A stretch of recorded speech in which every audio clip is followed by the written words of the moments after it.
पायल बहुत ही घमंडी और चिड़चिड़ी लड़की थी। उसकी शादी एक बहुत ही अच्छी और अमीर लड़के पंकज से हो गई। पंकज रात में जब अपने कमरे में गया तो देखा कि पायल सोई हुई थी। पंकज ने पूछा, पायल, पायल उठो ना, क्या बात है, इतनी जल्दी सो गई? क्या है पंकज, क्यों डिस्टर्ब कर रहे हो? सोने दो ना। पायल, आज हमारा सुहाग रात है। ये रात जिंदगी में सिर्फ एक बार आती है, इसे सोकर गुजार दोगी? ओह गॉड, पंकज तुम्हें क्या लगता है कि मैं तुम्हारे साथ सुहाग रात मनाऊंगी और फिर तुम्हारे लिए बच्चे पैदा करके सारी जिंदगी तुम्हारे बच्चों को संभालने में गुजार दूंगी? उसके बाद मेरी फिक्र, मेरे फ्यूचर, उन सब का क्या होगा? नहीं, मैं ये रिस्क नहीं ले सकती। पायल, ये तुम क्या कह रही हो? आज हमारे जीवन का नई शुरुआत है और तुम इतनी घटिया बात कर रही हो। अगर तुम्हें ये सब नहीं करना था तो शादी क्यों की? अरे तुम तो बात का बतंगड़ बनाए जा रहे हो।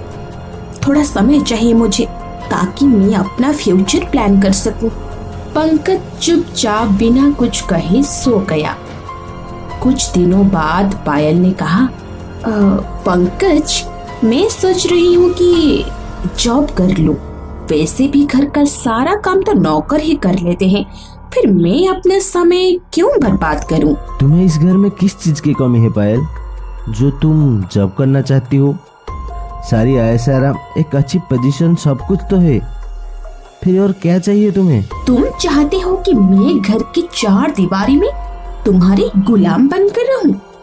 ओह, शायद डर गए कि कहीं मेरा नाम तुमसे ज्यादा ऊंचा ना हो जाए। फिर तुम बाहर निकलने से पहले सोचोगी कि कहीं कोई टोक ना दे।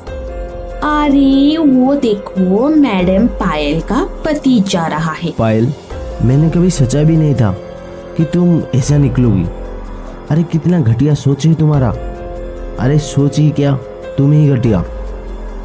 पंकज की बात सुनकर पायल गुस्से में अपने कमरे में चली गई। एक घर में रहकर भी वो दोनों एक दूसरे से बिल्कुल अलग थे।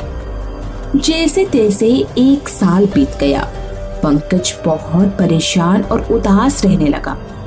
पंकज की माँ शकुंतला बोली, पंकज तू खुश तो है ना पायल से? कुछ दिनों से तुझे ये बहुत परेशान देख रही हूँ। हाँ माँ, बहुत खुश हूँ मैं। आपकी बहू बहुत अच्छी है, बहुत प्यार करती है मुझसे, बहुत ख्याल भी रखती है मेरा। लेकिन तेरे चेहरे की सिलवटें तो कुछ और ही कह रही है बेटा। लगता है बहू और तुम्हारे बीच सब ठीक नहीं है।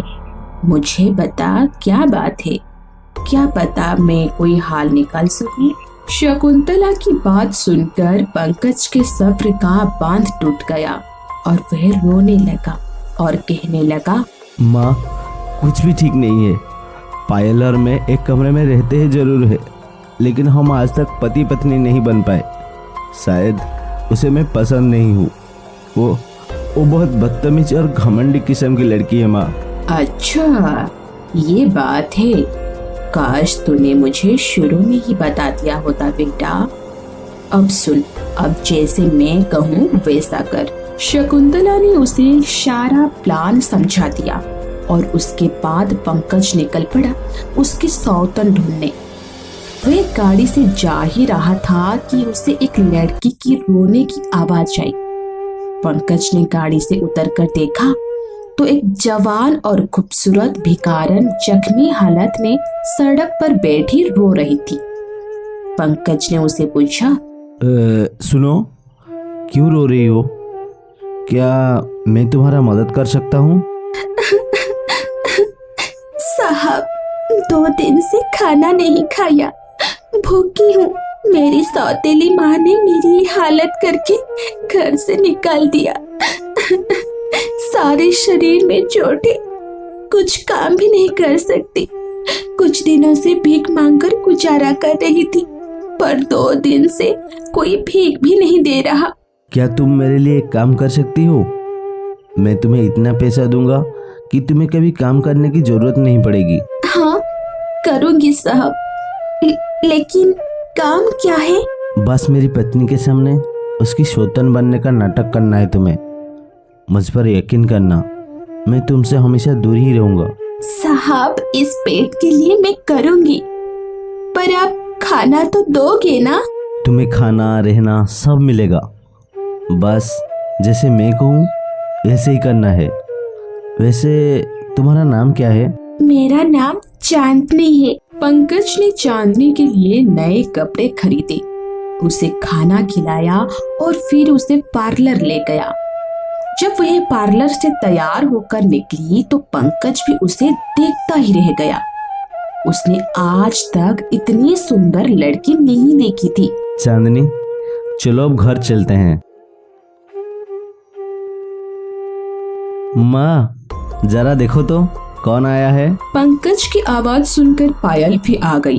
पंकज को इतनी सुंदर लड़की का हाथ पकड़े देख वह तिलमिला उठी और पूछने लगी, पंकज ये लड़की कौन है? जरा हटो। माँ, आप आ गई, इनसे मिलो। मैं आपको अक्सर अपनी जीएफ चांदनी के बारे में बताता ना, ये वही है। चुप चुप जियो बेटी, जैसा नाम वैसे खूबसूरत। सचमुच चांदनी का चांद हो तुम। काला टीका लगा दो, कहीं नजर न लग जाए। ये सब देखकर पायल और भी जल भुन गई और अंदर जाने लगी। पंकज ने कहा, अरे बात तो सुनो पायल, मेरा रात का खाना मत बनाना। क्यों, उपवास रखा है क्या? अरे नहीं, आज चांदनी के साथ मूवी देखने जा रहा हूँ। नाइट शो है, आने में देर हो जाएगी और हो सकता है ना भी आऊँ। रात को चांदनी के फ्लैट पर ही सो जाऊंगा, तुम आराम से सो जाना। ये सुनकर पायल कुछ कहने वाले ही थी कि पंकज वहाँ से जल्दी से चला गया। माँ जी, आपका बेटा आपके सामने एक दूसरी लड़की का हाथ पकड़कर मूवी दिखाने ले गया और आपने कुछ नहीं कहा। मैं क्यों कहती?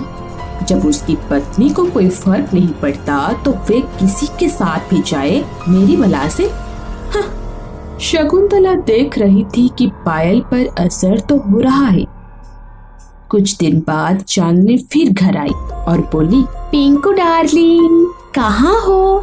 बाहर आओ, देखो तुम्हारी सोना आई है। उसकी आवाज सुनकर पायल बाहर आई और बोली, अरे ये तो वही लड़की है।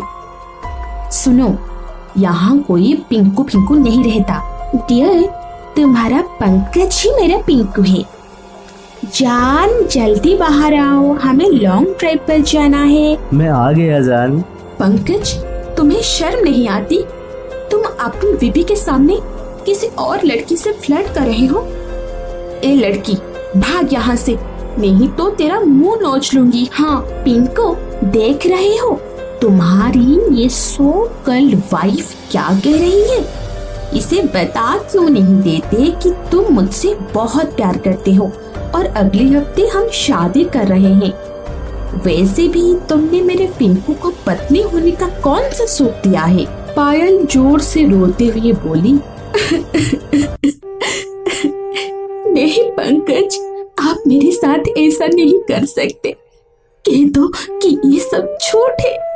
देखो, थोड़ा ठंडे दिमाग से सोचो, सब ठीक हो जाएगा। मैं आपको बहुत प्यार करूंगी, आपको पत्नी होने की सारी खुशी दूंगी। लेकिन इससे शादी मत करना प्लीज पंकज, प्लीज। इसको मेरी सौतन मत बनाना। मैं अपनी गलती मानती हूँ, मुझे माफ कर दो। बस अपनी गलती सुधारने का एक मौका दे दो। पिंकू, अब चलो भी जान, वरना ये औरत यूं ही तुम्हारे गले पड़ी रहेगी। जल्दी से इसे तलाक देकर फ्री करो। हाँ। पंकज जैसे ही चला, पायल ने उसके पैर पकड़ लिए और कहने लगी, ऐसा मत करो पंकज, अगर तुम इस लड़की के साथ इस घर से निकले तो मैं अपनी जान दे दूंगी। मैं कसम खाती हूँ कि अब मैं आपको कभी शिकायत का मौका नहीं दूंगी। पंकज, चांदनी और शकुंतला तीनों हंस पड़े।